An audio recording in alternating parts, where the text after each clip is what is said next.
It was in the spring of 2023, and I was sitting in the blandest, beigest conference room ever. The walls were beige. There were a pair of panels that slid to open to a blank whiteboard. They were beige. The ceiling was beige. The floor was beige. The conference table itself was maybe a dark brown, but it could have been beige. And there were spinny chairs all around the conference room, couple chairs in the corner. And you'd expect what was going on to be boring, but it wasn't boring because we were in the Texas Capitol. And the legislature was in session. And this was the second time that the bill that would ban transgender kids from accessing gender-affirming medical care was set to be voted on the House floor. And we knew that if that bill got voted on the House floor, it was going to get approved and it was going to become law. Now, 2 days before I found myself in this conference room had been the first time it was supposed to get voted on. That day was full of protests at the Capitol. There was a vigil, there was singing. There were Democratic representatives saying that they would protect the kids. They were going to do their best. And they had actually managed to call a point of order and get it kicked off for 2 days. But somehow in the process, the protesters were protesting inside the chamber. The Speaker of the House got mad. He asked the marshals to clear the chamber. As people were getting cleared out, one of my dear friends, an advocate who's only about this tall, was walking out. One officer said something to him. The next thing you knew, 4 officers were pulling him down to the ground. And I saw the video of this, and I felt like this was my kid being pulled down to the ground, and there was nothing I could do about it. So 2 days later, when the bill is up for vote again, I want to be there. I want to be there for that advocate.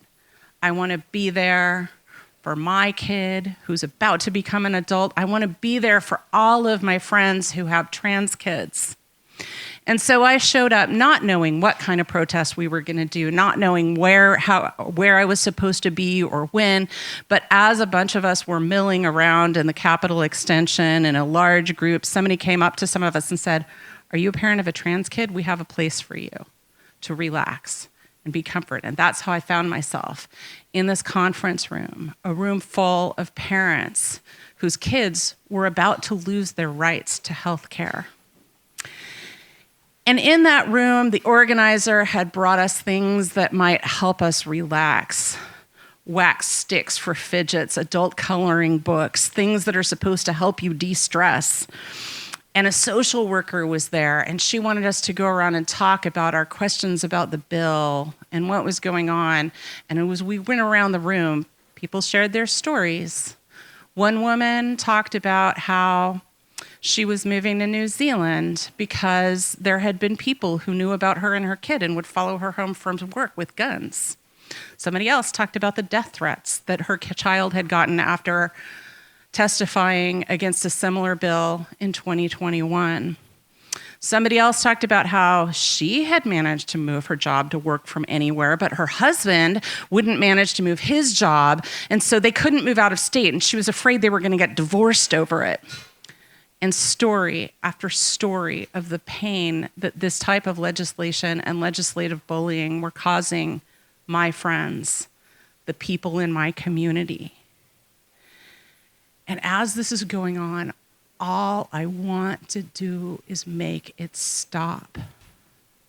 But going to talk to senators in their offices, rallying, writing letters, donating to lobbyists, none of this had made it stop.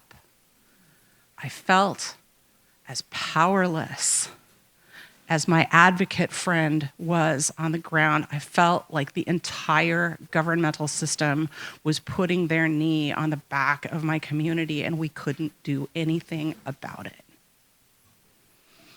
And as I'm feeling this way, as is everyone else in the room, I look over in the corner, and there's a young person I've never met before, indeterminate gender, strong jaw, football player shoulders, very enviable blonde curly bob that I wished I had, wearing a slip dress and this beautiful fringed shawl, lipstick, great makeup.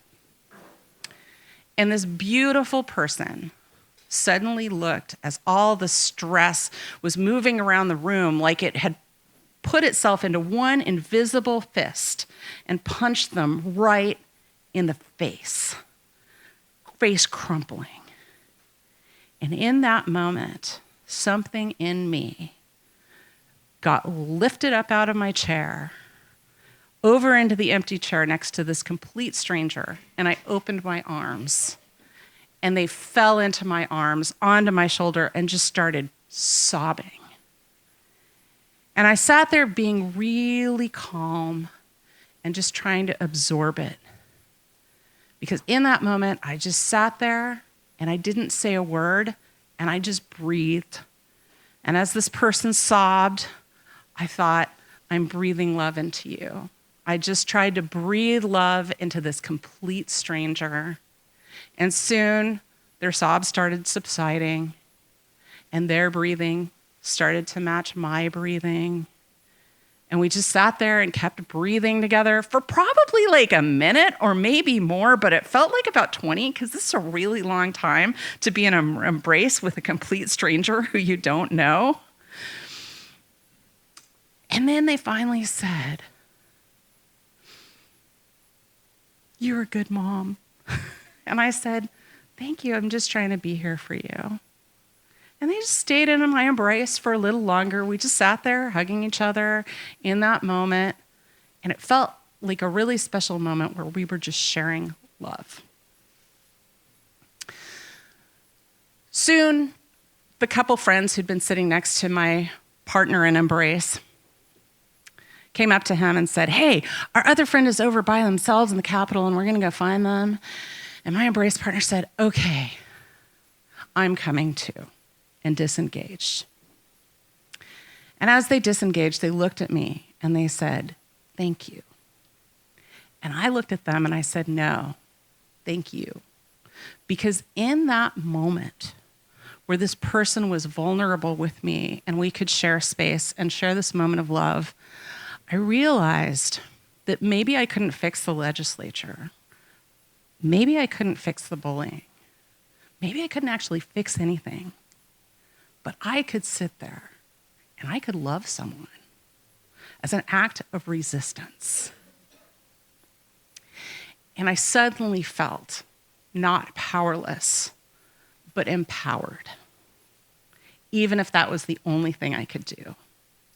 And so I'll tell you, if I had the chance again, I would definitely do that again for love.